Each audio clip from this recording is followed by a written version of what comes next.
Assalamualaikum warahmatullahi wabarakatuh. Apa kabar semua? Kembali lagi di channel AK Bimbingan Belajar. Pada video kali ini kita akan membahas secara singkat tentang kerajaan Islam berikutnya, yaitu Kerajaan Samudera Pasai. Tapi sebelum itu jangan lupa saksikan juga video tentang Kerajaan Cempa dan Kerajaan Perlak di video sebelumnya. Link ada di kolom deskripsi. Baik, langsung saja ke pembahasan kita. Kerajaan Samudera Pasai terletak di Aceh. Kerajaan Samudera Pasai merupakan kerajaan Islam pertama di Indonesia. Kerajaan Samuderan Pasai didirikan oleh Merah Silu pada 1267 m. Setelah masuk Islam, Merah Silu berganti nama Malik Al-Saleh. Ia bergelar Sultan Malik Al-Saleh. Sultan Malik Al-Saleh memerintah pada tahun-tahun 1285 sampai tahun 1297.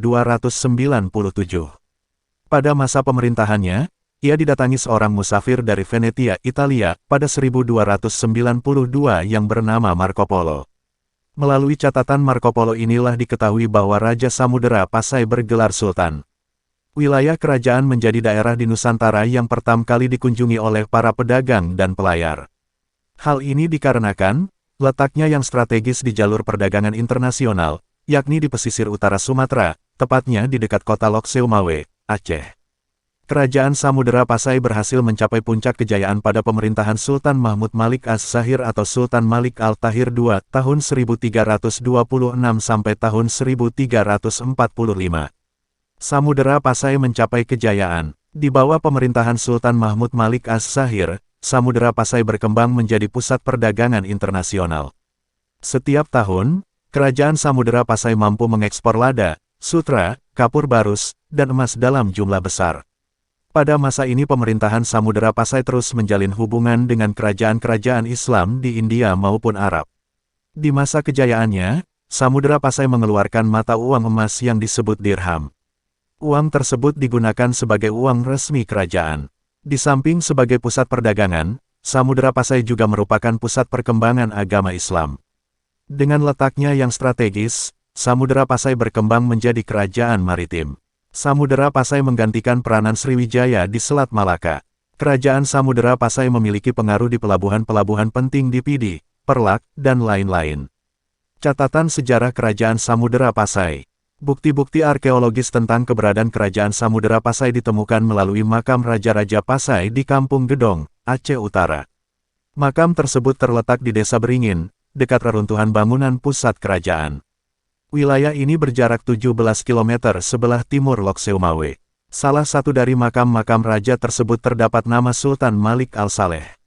Dari karya tulis Hikayat Raja Pasai, yang pada awal teks tertulis 1360H, menandai dimulainya perkembangan sastra Melayu klasik di bumi Nusantara. Dari catatan kunjungan Ibnu Battuta, utusan Sultan Delhi, Samudera Pasai merupakan pelabuhan penting dan istananya disusun dan diatur sesuai gaya India. Sedangkan, patihnya bergelar Amir. Bahasa Melayu kemudian digunakan Syekh Abdurrauf Al-Singkili untuk menuliskan buku-bukunya. Sejalan dengan itu, ilmu tasawuf berkembang. Di antara buku tasawuf yang diterjemahkan dalam bahasa Melayu adalah Duru Al-Manzum, karya Maulana Abu Ishaq. Kitab tersebut diterjemahkan dalam bahasa Melayu oleh Mahdum Patakan atas permintaan Sultan Malaka. Melalui kitab tersebut diinformasikan mengenai pembangunan Islam di Asia Tenggara pada waktu itu. Setelah melewati masa kejayaan, Kerajaan Samudera Pasai mulai mengalami kemunduran. Ada beberapa faktor yang menyebabkan kemunduran Kerajaan Samudera Pasai. Salah satunya ialah upaya Kerajaan Majapahit yang ingin menyatukan Nusantara dan Samudera Pasai termasuk di dalamnya. Kemudian adalah lahirnya Kerajaan Aceh Darussalam yang kemudian mengambil alih penyebaran agama Islam. Terima kasih sudah menyimak dan menyaksikan pembahasan tentang Kerajaan Islam Samudera Pasai. Terus support kami dengan memberikan subscribe, like, dan share channel AK Bimbingan Belajar. Sampai jumpa di video berikutnya.